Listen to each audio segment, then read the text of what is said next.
balinjalo uma la ukhona la phunyuka khona ubulungise ongabeke excuse kuseyisubmission kodwa ke ihambisana neresponsibility enkulu ngoba uma uzosubmit nkosikazi phela nayo ifaka express nge-submission yayo lo wenza ukuthi umndeni usimame uye phezulu uphokophele ey'fisweni zenu nabalimi umsebenzi akasubmit nje akasubmit nje sidalo sakhe ufuna amanzi okay I know what I'm saying. Okay. So ikhona ngicela ukuyi-emphasize indaba ye-submission because I believe ukuthi Mthombeni mase usubmit emakhosazini akho there's a lot of major emotional transition ezodlula ngayo and omama bazoqala ba-recover ama-emotional and psychological identities abo babe abantu ekufanele babe yibona kepha bangabi indwangu esikiwe ephethini ekufanele bafite into the Mthombeni dynasty. Ngiyayicela lento ukuthi baba ama-individuals bakwazi uku-express freedom yabo but with discipline and responsibility because you can never express true love if you are ill-disciplined. Okay. Mina nginga-submit. Kuyini ukusubmit? Usubmita emuntwini noma endodeni yakho ekuhloniphayo nekuthandayo futhi. Awukwazi ukuthi usubmit emntweni ongakwazi nokuthi uba iyahambisana. Ikona mangabe kushada kuthiwa uyithobele indoda uyondle uyenzele ukuthi nokuthi kodwa bangachazi ukuthi uthobela indoda enjani. So mina yes ngamthobela. Maybe we can also take some time and hear from Omama and see how has the retreat been for them. All right. Okay.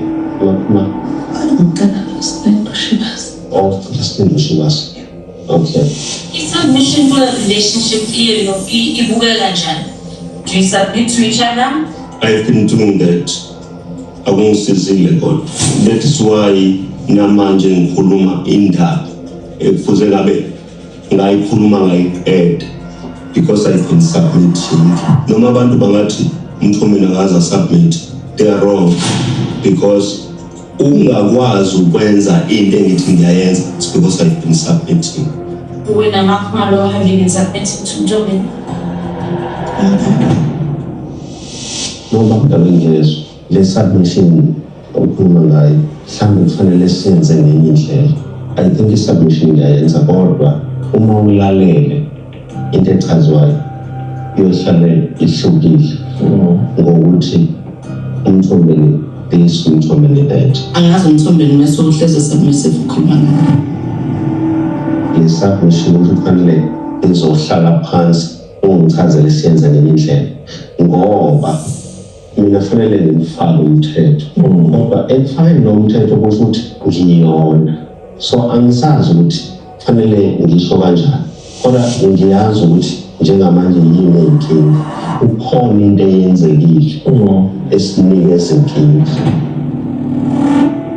In fact i-submission kufanele kube into esibusayo yebo so manje mayisibusa kufanele sikwazi ukuhamba ngayo singayilindeli kuphela okuseke angasho kanjalo because yazi lo angithi nje i-submission fanele yenzeke babda yeah ngicela silembushela sibiko spend office aside uma bekukhuluma mhlambe lokho Mthombeni akukhuluma manje bamnabezisina khona into engaso uqedile isho manje ethi kukhona enye into eyenzekile like I think we've been putting something aside sena involved but masiphuma la ikhona mhlambe ake vele kungena mhlambe nakhona because I don't think kuzoba right ukuthi silokhane sibeka into eminyango uma kuthi masiphuma isiningi iminyango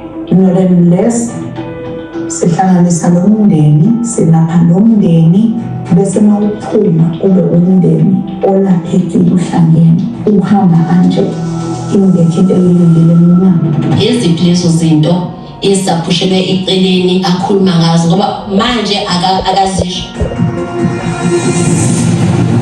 Sani Bonani Ninjana, welcome back to our YouTube channel where we speak about anything and everything under the sun. Is no topic here that is limit or unlimited. Everything goes under the sun. Guys, please make sure that you watch the advert, not only just watching the advert. Please comment, start the conversation, plus advert. You guys are not watching the advert. This is the latest episode of Uthando Nesthembu, where the retreat is still going on. Personally, I don't know, but let's just get to it. We could see here they're speaking about submissive, but Umselego must submit. Umselego says, I've been submitting, and one of the things that the way I'm submitting and the way I respect my wives, there's a problem. There's something that causes all the problems. And that thing is one of the things that I couldn't do it properly the way I wanted, because all along I've been trying to submit to these wives. So now, ukhuluma ngomakhwela ukuthi umakhwela is not part of the retreat simply because we are submitter and he's being submissive to these wives. Umakhumalo akakwazi ukuthi azi kahle mzumbe if bekhona. Umakhwela. So akakwazi ukuthi akhuleke athathe number 5 ngendlela afuna ngakhona ukuthi aqhubeke ukuthi abuilde or avuse umuzi kaFleur simply because uzama ukuhlonipha labafazi. Now we see uMakhumalo insist ukuthi let's speak about the problem lo khuluma ngayo, unless ke otherwise you are saying let's heal this family and then we go out, but singayifice lo problem esemnyango ukhuluma ngobani ngomakhwela. Now, two things how I'm feeling. I'm glad uMakhumalo is bringing this issue kaSamke ukuthi it must be addressed. That was the only time abekuzomele addresswe ngaso vele, because if inga addresswa issue kaSamke kusho ukuthi ngeke iphinde address. So angithi kukhona ama outsiders, then for sure must be addressed, akhulunywe ngayo kuzwakala ukuthi ngempela what is the issue. But then another issue, but then this is how I'm feeling again about Umakhumalo, as she is bringing the issue, yes, Samke, yena yedwa, simply because akamfuni Samke, simply because akamthanda Samke, simply because akamdingi vele, simply because ukuthi uSamke uyi-threat again or ufeel some type of way about uSamke. So that's how I'm feeling at one of the reason why efuna kukhulunywe ngayo, because uMakhumalo nomSeleko bala bekhona nje, it's because the issue kaSamke more than anything else. We know that woman was lovey-dovey with that man. That woman was the one who was actually yes sir. But as soon as Samke came in, things have changed. Zaba yinto. I guess muzwe kuMakhumalo ukuthi ukhala ngani kahle. Listen. Kusho ukuthi it should be part of us in terms of ukhuluma. That is my view, because now uMthumbe uqeda ukukhuluma ngezinto afuna ukuzibuka as long as, but he is mentioning something angayibizingeka athi unend, meaning there is something waiting for us outside of this thing that we're trying to work out. uMakhumalo uthi kufuneka singahambi la kwe-retreat bengakhulumanga ngenkinga yangempela, ukuthi mina ngithathe uMakhwela kusho ukuthi yona nkinga leyo. Angithanda ukukhuluma something straight up and tell them, because as the head of ekhaya, 1, 2, I understand and know ukuthi uzizwa kanjani mayefika ngathi unomuntu wesifazane ukhuluma ngaphezulu kwakhe. And mina personally, I know he's been saying ngifuna ukumcontrol. Therefore, can I direct everything I'm saying to you guys as the people that are helping us? Ukuthi nangoma basuke basukuma. Ngicela simlinde. So kuzofuneka asilinde umango sipasi. Wakhala ngoJesu. Awuyazela. Lana bafethu kuyakhulunywa angizeli. Hey kaze ngazela. Bengathi ngiright ngizama ukuyiqoqa ngiphuza amanzi ayingiyazela ayikancane.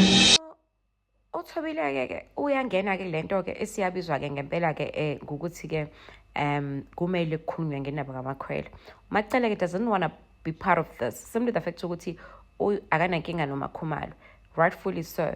Umacele always said this, why ngizoba nenkinga noMakhumalo whereby nonke nangifica ngikhona le ekhaya and nonke nganamukela. So if you are saying now I mustn't allow the last wife or whatever, the 6th or the 5th wife, you make me being a hypocrite, you know, because I understand where Macele is coming from. Macele has a right to love uMakhwele at the end of the day. Why uzomela msonde? So I also don't understand why uMakhumalo engamfuni uMakhwele, similar to the fact ukuthi kwayena kayena unamba ngcino unamba naye ufikile walama abanye abantu. So uMakhumalo insist ukuthi akukhulunywe ngale ndaba. She then pretends as if she's a nice person. She says, let me direct it to you guys, undabe no sonto ukuze nikwazi ukuthi nikhuluma, because mina mangikhuluma le ndaba kuzobe ngazuthi I want to control umseleku. Yes, you are controlling umseleku. Yes, you do want to control umseleku. Yes, uyamcontrol at the end of the day. You know, so usiyaqala kuyayinarrate ke indaba ke what you call it, umseleku ukuthi nine into enzakala basically. Bamndabe noSisinonto uthe last year nga-introduce umuntu uMakhwela kuMatsele. So leso sinqumo isona namhlanje. Okay, zikhona ezinye izinto kodwa leyo nto iyona eyenza kakhulu sibeka.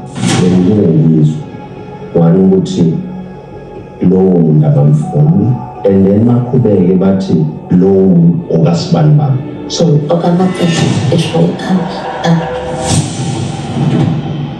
ekuqaleni ubaba yakhe wayengitshela sebekhona abantu eseyile kolobola ngoba uyazi ukuthi ngihlangana nayo intombi nani Nkosi yami, kodwa kwakwenzeka ukuthi abantu bahlala bakaMseleku kanti abanhloliwe. Ngisho ngoba uMakhumalo efika kaMseleku akazange afike kuthiwa unkosikazi, kwafika kuthiwa umntwana ozosiza. Kunomehluko ke lapho.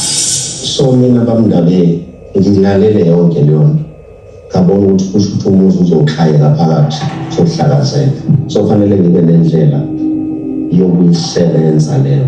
So ukuze ngikwazi ukuyisebenza kufanele ngihloniphe amakhosikazi ami ukuthi ngiwalalele ukuthi athini ukuze sikwazi ukuya phambili.